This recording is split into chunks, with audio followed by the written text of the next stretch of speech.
গত 17 বছর ফ্যাসিস্ট সরকার আমলে চিকিৎসা খাতকে মারাত্মকভাবে অবহেলা করা হয়েছে। সকল খাতেই লুটপাট করা হয়েছে, চিকিৎসা খাতেও লুটপাট করা হয়েছে। দায়বদ্ধতার অভাব ঘটেছে দেশে, যেই জন্য স্বাস্থ্যসেবা বিঘ্নিত হয়েছে। আমরা প্রত্যেকটা উপজেলা আকস্মিক পরিদর্শন দিয়ে দেখছি এটাই, যেমন অনেক জায়গায় অ্যান্টি রেবিস ভ্যাকসিন বিক্রি করে ফেলা হতো।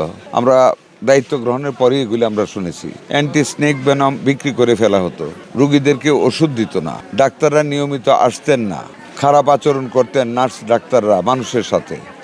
এগুলি অনেকগুলি পুঞ্জীভূত সমস্যা আমরা দায়িত্ব গ্রহণ করে বিভিন্ন অফিসে নোট পেয়েছি, বিভিন্ন জায়গা থেকে রিপোর্ট পেয়েছি। এই জিনিসগুলি দেখার জন্য আমরা দায়িত্ব গ্রহণ করার পর থেকে মাননীয় প্রধানমন্ত্রীর নির্দেশে সারা দেশের বিভিন্ন হসপিটালে আমরা কোনো সময় অকস্মাৎ পরিদর্শন করি। আপনারা নিশ্চয়ই শুনেছেন আমরা স্বাস্থ্য পদ্ধতিটা চেঞ্জ করে দিচ্ছি। নাম্বার 1, আপনারা এর মধ্যে শুনেছিলেন আমরা এই 50 শয্যা হাসপাতালগুলিকে 101 শয্যা করতেছি।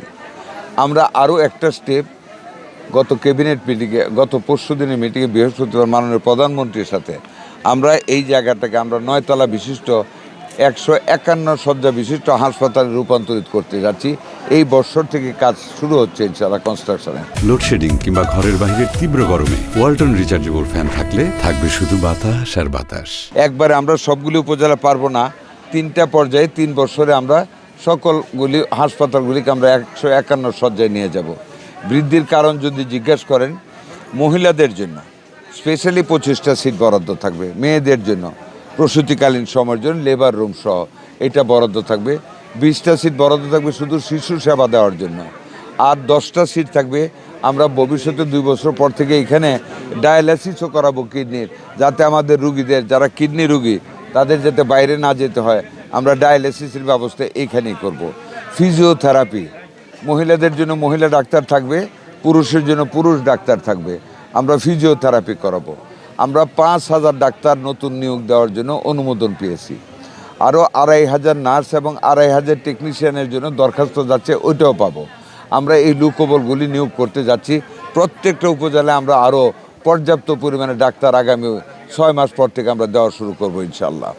এছাড়া আমাদের প্রত্যেকটা ইউনিয়নে, আপনারা শুনে খুশি হবেন, আমরা ইউনিয়নে একটা হেলথ সেন্টার থাকবে। ইউনিয়নে প্রত্যেকটা ইউনিয়নে বিল্ডিং করতে যাচ্ছি নতুন হেলথ সেন্টার থাকবে, ডাক্তার থাকবে, নার্স আয়া সব থাকবে। এদের অধীনে প্রতি 3টে ইউনিয়নের একটা হেলথ ওয়েলবিং সেন্টার হবে, স্বাস্থ্য কল্যাণ কেন্দ্র। 3টা ওয়ার্ডকে এক করে একটা সেন্টার হবে। ওইখানে আমাদের মিডওয়াইফ থাকবে, আমাদের কেয়ার গিভার থাকবে। তারা বাড়ি বাড়ি গিয়ে হেলথ স্ক্রিনিং করবে, হাই প্রেশার দেখবে, লো প্রেশার দেখবে, ব্রেস্ট ক্যান্সার প্রাইমারি টেস্ট করবে, ইউটেরাস ক্যান্সার প্রাইমারি টেস্ট করবে, বা তাদের ব্লাড টেস্ট করবে, ব্লাড অ্যানালাইজার নিয়ে কোনো অসুবিধা আছে কিনা, হলে ইউনিয়নে রেফার করবে। ওইখান থেকে হেলথ কার্ড দেওয়া হবে, ইউনিয়নে রেফার করবে।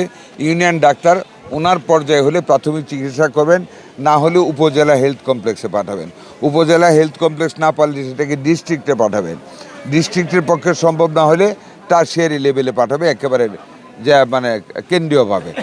এইভাবে আমরা হেলথকে বিভিন্নভাবে সাজাচ্ছি ইনশাল্লাহ। এবং আপনারা জানেন আমরা আগামী কিছুদিনের ভিতর সারা দেশব্যাপী 200 শয্যা বিশিষ্ট 5টা শিশু হাসপাতাল আমরা উদ্বোধন করতে যাচ্ছি। 1000 বেড হবে মোট 5টা। এবং আমরা মহিলাদের জন্য 8টা বিভাগে 8টা ক্যান্সার ইনস্টিটিউট আমাদের অলরেডি কাজ চলছে।